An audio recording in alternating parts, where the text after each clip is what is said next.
Halo, ini adalah hari buruh tanggal 1 Mei dan aku lagi pengen bahas tentang hari buruh yang sebenarnya kalau boleh dibilang secara sejarah gitu ya, ini udah sangat lama gitu kita memperingati 1 Mei sebagai hari buruh gitu di abad ke-18 ya kalau nggak salah. Dan sebenarnya dari yang aku baca gitu ya, buku sejarah tentang hari buruh ini, yang menarik sebenarnya berkisah tentang konteks bekerja sebelum adanya hari buruh nih seperti apa gitu. Yang aku pikir mungkin hari ini ada banyak banget diskusi, ada banyak banget perbincangan, berita gitu tentang hari buruh. Tapi meaningnya adalah menurutku hari buruh itu adalah hari untuk kita memperingati atau mengingat, menjadi pesan yang mendalam untuk tidak bekerja atau untuk istirahat gitu ya. Jangan lupa istirahat. Aku pikir itulah secara sederhana apa yang dimaksud dengan hari buruh gitu.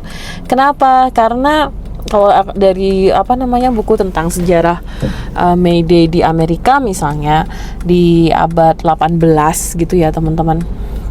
Itu dulu yang menjadi normal waktu bekerja itu adalah sehari itu bisa kerja sampai 12 jam. Bahkan seminggu bisa bekerja selama 6 sampai 7 hari. Jadi ada kondisi di mana dulu sebelum abad ke-18 itu orang-orang tuh bisa bekerja hampir setiap hari dan bahkan sehari bekerja 12 jam gitu. Dan ini yang menjadi kondisi di mana akhirnya banyak gerakan-gerakan buruh muncul untuk menuntut haknya untuk tidak bekerja, untuk beristirahat, untuk menikmati hidup begitu. Nah, ini yang menurutku tuh menjadi salah satu pesan mendalam gitu, bahwa hari buruh itu setidaknya buat aku ya, hari buruh itu bukan hanya untuk para buruh yang bekerja di pabrik, tapi sebenarnya hari buruh itu untuk semua orang yang bekerja gitu, yang mencari penghidupan dengan bekerja gitu ya. Nah, jadi kalau boleh dibilang nih sudut pandangnya kan seringkali misalnya ada berbagai macam stereotip gitu ya tentang hari buruh. Misalnya banyak yang mengeluh, buruh ngapain sih demo gitu, bikin macet aja gitu.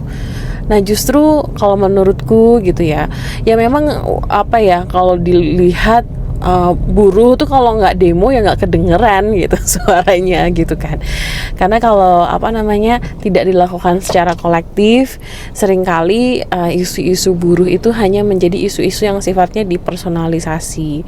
Jadi misalnya ada buruh menuntut untuk dapat waktu libur yang lebih banyak gitu, atau buruh ingin mendapatkan tunjangan yang lebih tinggi. Nah, seringkali kalau tidak disuarakan secara kolektif, itu hanya akan menjadi suara-suara yang sifatnya personal. Jadi hanya masalah-masalah yang hanya dipersonalisasi. Oh, dia orangnya kurang bersyukur gitu.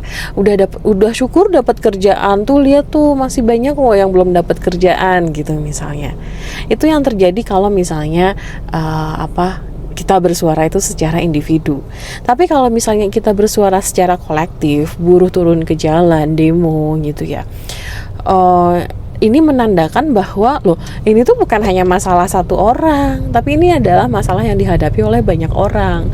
Oleh karenanya perlu direkognisi gitu. Sehingga kalau buat aku pribadi gitu ya wajarlah gitu, sesekali memang buruh perlu turun ke jalan, pekerja perlu turun ke jalan untuk menyuarakan aspirasinya supaya didengar gitu.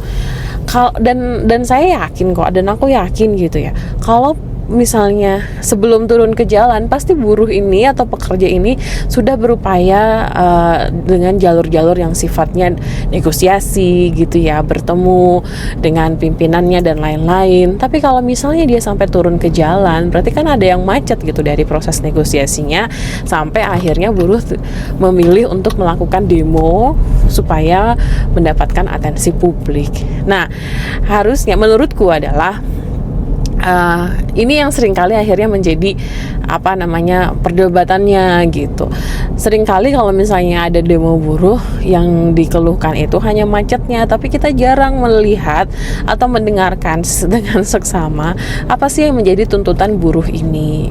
Dan sebenarnya menurutku tuntutan buruh ini menjadi tuntutan yang sebenarnya sangat wajar gitu ya, karena biasanya nggak ada gitu buruh yang menuntut supaya dapat tunjangan mobil BMW gitu, nggak ada. Tapi buruh itu rata-rata ya, setidaknya yang aku observasi gitu ya, tuntutannya adalah mendapatkan upah layak gitu, mendapatkan situasi kerja yang layak. Situasi kerja yang layak itu seperti apa? Ya, satu, mendapatkan upah yang layak, setidaknya di atas UMR gitu ya. Kita belum ngomongin tentang bagaimana upah itu disesuaikan dengan inflasi atau biaya hidup di daerah itu. Tapi anyway, seringkali yang jadi patokannya itu adalah UMR. Terus yang kedua, jaminan kejaminan situasi kerja secara kesehatan, secara keamanan bekerja gitu. Dan tidak lupa juga urusan pensiun, nanti kalau misalnya sudah selesai bekerja gimana. Nah, itu menurutku hal-hal yang sangat lumrah gitu untuk disuarakan atau menjadi aspirasinya buruh gitu ya. Dan menurutku ya kalau misalnya harus demo ya wajar lah gitu. Dan mungkin kalau aku pribadi gitu, kalau misalnya tahu mau ada demo dan misalnya aku nggak ikutan gitu ya udah mending di rumah aja atau menghindari jalan itu daripada mengeluh gitu kan. Karena menurutku juga ya dengan aku tidak mengeluh atau tidak berusaha untuk memberikan komentar negatif terhadap gerakan buruh, setidaknya aku bisa membiarkan atau memberikan ruang pada aspirasi buruh itu terdengar, disuarakan gitu. Terus yang kedua pertanyaannya, loh kan Mbak Nana juga ikutan serikat buruh, kenapa nggak ikut demo gitu ya? Ya aku pikir ini juga menjadi salah satu kritikan yang mungkin terpikirkan gitu ya. Aku sempat pikirkan ya juga gitu. Tapi aku pikir dalam hal ini mungkin aku punya kemampuan gitu ya, kapasitas yang saat ini menurutku gerakan buruh atau setidaknya gerakan pekerja di kampus itu fokus, setidaknya buatku ya, aku juga merasa kayak ya mungkin kalau boleh dibilang pengen juga gitu ikutan demo, tapi dalam hal ini mungkin ada constraint dalam situasi di rumah gitu ya, tanggung jawab keluarga yang membuatku harus memprioritaskan urusan keluarga dulu gitu dibandingkan demo. Tapi bukan berarti orang-orang kayak aku yang nggak bisa turun ke jalan ini juga nggak bisa melakukan solidaritas gitu pada gerakan-gerakan buruh. Untuk solidaritasnya ya menurutku dengan menjadikan diskusi-diskusi mengenai hak-hak buruh gitu ya, diskusi mengenai upah layak, gaji layak, itu menjadi diskusi yang lebih eksplisit gitu.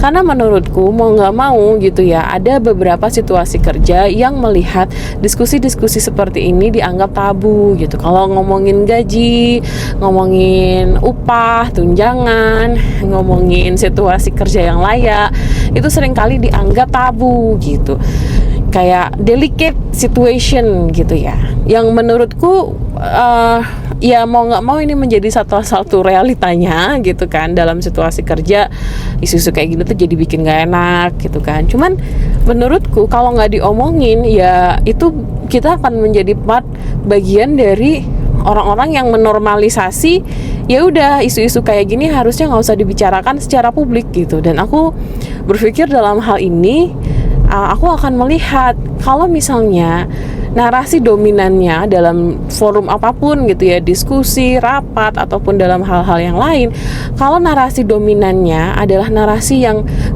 membiasakan eksploitasi pekerjaan gitu ya, narasi yang menganggap normal kita melanggar hak-hak buruh, ya aku akan mencoba untuk setidaknya menyampaikan atau memberikan sudut pandang yang berbeda gitu. Jangan-jangan selama ini masih banyak teman-teman kita atau kita sendiri mengalami situasi kerja yang tidak layak karena kita jarang membela diri kita sendiri, atau kita jarang menyuarakan apa yang menurut kita sebenarnya tidak adil gitu. Walaupun mungkin risikonya besar ya, resikonya mungkin bisa dikucilkan, risikonya mungkin bisa mendapatkan komentar negatif, stigma negatif. Tapi that's the battle that I choose gitu. Setidaknya buat aku pribadi ya, nggak apa-apa lah gitu. Walaupun akhirnya nanti ketika aku bersuara menyampaikan concern tentang isu-isu pekerja ini, akhirnya nanti dianggap tidak sopan atau dianggap terlalu vokal gitu, that's fine. Karena buatku tujuannya bukan untuk menonjolkan akunya, tapi untuk mengingatkan ini loh, ada pertimbangan-pertimbangan isu-isu ini loh yang perlu dibahas sebelum kita mengambil keputusan gitu. Yaitu setidaknya yang aku praktekkan gitu ya teman-teman.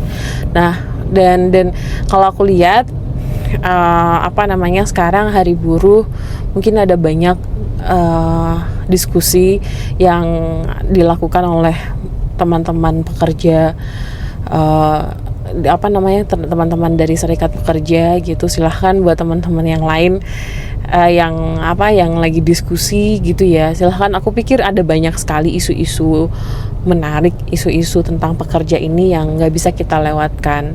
Jadi mungkin ayo kita merayakan Hari Buruh ini dengan rebahan sambil menonton berbagai diskusi gitu, memperkaya wawasan kita tentang apa sih yang menjadi hak-hak kita sebenarnya sebagai seorang buruh atau sebagai seorang pekerja.